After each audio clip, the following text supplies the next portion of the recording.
മറ്റൊരു വാർത്തയിലേക്ക്. താമരശ്ശേരിയിലെ ഫ്രഷ് കട്ടിനെതിരായ സമരം ശുദ്ധവായുവിനു വേണ്ടിയുള്ളതെന്ന് മുസ്ലിം ലീഗ് ദേശീയ ജനറൽ സെക്രട്ടറി പി.കെ. കുഞ്ഞാലിക്കുട്ടി. നിരോധനാജ്ഞ പ്രഖ്യാപിച്ച് പ്ലാന്റ് തുറക്കാൻ നോക്കിയാലും നടക്കില്ല.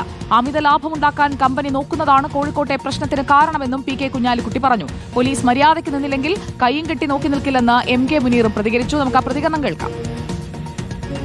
ശുദ്ധവായുവിന് വേണ്ടി മനുഷ്യൻ നടത്തുന്ന ഒരു പോരാട്ടമാണ് ലോകത്ത് എല്ലായിടത്തും ഇതുപോലുള്ള പ്രശ്നങ്ങൾ ഉണ്ടാവുന്നിടത്തൊക്കെ നടത്തുന്ന പോരാട്ടം പോലെ നടക്കുന്ന ഒരു പോരാട്ടം തന്നെയാണ് ഇത്. പരിഷ്കൃത സമൂഹത്തിന് ചേർന്നതല്ലാത്ത ഒരു കാര്യം ബലം പ്രയോഗിച്ച് നാട്ടിൽ നിരോധനാജ്ഞ ഏർപ്പെടുത്തി ബലം പ്രയോഗിച്ച് അടിച്ചൊതുക്കി അവിടെ നടത്തും ഞങ്ങൾ എന്ന് പറഞ്ഞാൽ അതിനൊരൊറ്റ മറുപടിയേ ഉള്ളൂ, അതൊന്നും നടക്കൂല, യാതൊരു സംശയവും.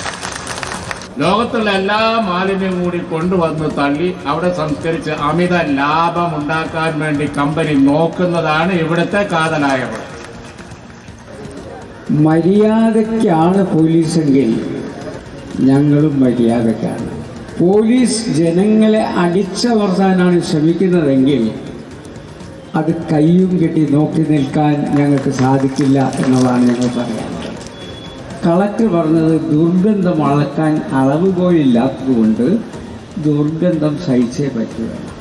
എങ്കിൽ ഞാൻ കളക്ടറെയും പൊല്യൂഷൻ കൺട്രോൾ ബോർഡിനെയും സാരഥികളെ 5 ദിവസം ഷെഡ് കെട്ടി അതിൻ്റെ മുന്നിൽ വന്ന് താമസിക്കാൻ വെല്ലുവിളിക്കുകയാണ്.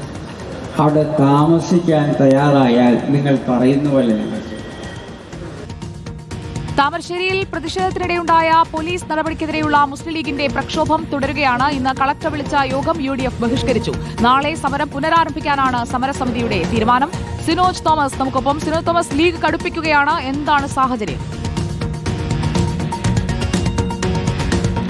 സുജ പറമ്പതെ, പി.കെ. കുഞ്ഞാലിക്കുട്ടിയുടെ നേതൃത്വത്തിലാണ് താമരശ്ശേരിയിൽ ഈ ഫ്രഷ് കട്ടുമായി ബന്ധപ്പെട്ട് ദുർഗന്ധം അനുഭവിക്കുന്ന നാട്ടുകാർക്ക് പിന്തുണ നൽകിക്കൊണ്ട് ലീഗ് പരിപാടി നടത്തിയത്. പ്രത്യേകിച്ച് പോലീസിനെതിരെ കൂടിയാണ് ഈ പരിപാടി സംഘടിപ്പിച്ചത്. കളക്ടറുടെ അധ്യക്ഷതയിൽ യോഗം ചേർന്ന് വീട് കയറി സ്ത്രീകൾ മാത്രമുള്ള വീടുകളിലെത്തി പരിശോധന നടത്തില്ല, അവർക്ക് ബുദ്ധിമുട്ടുണ്ടാക്കില്ല എന്ന് പറഞ്ഞിട്ടും ഇപ്പോഴും പോലീസിന്റെ പരിശോധന തുടരുകയാണ്. അതുകൊണ്ടാണ് ലീഗ് തന്നെ നേരിട്ട് ഈ സമരം ഏറ്റെടുത്തിരിക്കുന്നത്. നാളെ വൈകിട്ട് ജനകീയ സമരസമിതിയുടെ നേതൃത്വത്തിൽ ഈ ഫ്രഷ് കട്ടുമായി ബന്ധപ്പെട്ട് അമ്പലമുക്കിൽ ഈ സമരം വീണ്ടും പുനരാരംഭിക്കാൻ വേണ്ടി പോവുകയാണ്. നേരത്തെ സമരസമിതി പറഞ്ഞത് ഈ ഫ്രഷ് കട്ട് പ്ലാന്റ് തുറന്നാൽ മാത്രമേ സമരം നടത്തുകയുള്ളൂ എന്നാണ്. പക്ഷേ സർവകക്ഷി യോഗത്തിലെ എല്ലാ വാഗ്ദാനങ്ങളും ലംഘിച്ചെന്നാണ് UDF പറയുന്നത്. കാരണം ജനപ്രതിനിധികളെയും രാഷ്ട്രീയ പാർട്ടി പ്രതിനിധികളെ ഉൾപ്പെടുത്തിക്കൊണ്ട് ഒരു കമ്മിറ്റി രൂപീകരിച്ച് സ്ഥലത്ത് പരിശോധന നടത്തുമെന്ന് കളക്ടർ അറിയിച്ചിരുന്നു. ആ പരിശോധന നടന്നിട്ടില്ല. ഇന്ന് യോഗം വിളിച്ചിരുന്നു. അതുകൊണ്ട് ആ യോഗം ബഹിഷ്കരിക്കുന്നുവെന്നാണ് UDF അറിയിച്ചിരിക്കുന്നത്. അതുകൊണ്ടാണ് സമരത്തിലേക്ക് പോകാൻ വേണ്ടി ജനകീയ സമിതിയും തീരുമാനിച്ചിരിക്കുന്നത്. ഒപ്പം തന്നെ എം.കെ. മുനീറും പി.കെ. കുഞ്ഞാലിക്കുട്ടിയൊക്കെ തന്നെ രൂക്ഷമായ ഭാഷയിലാണ് ഈ വിഷയത്തിൽ പ്രതികരിച്ചിരിക്കുന്നത്. പി.കെ. കുഞ്ഞാലിക്കുട്ടി പറഞ്ഞത്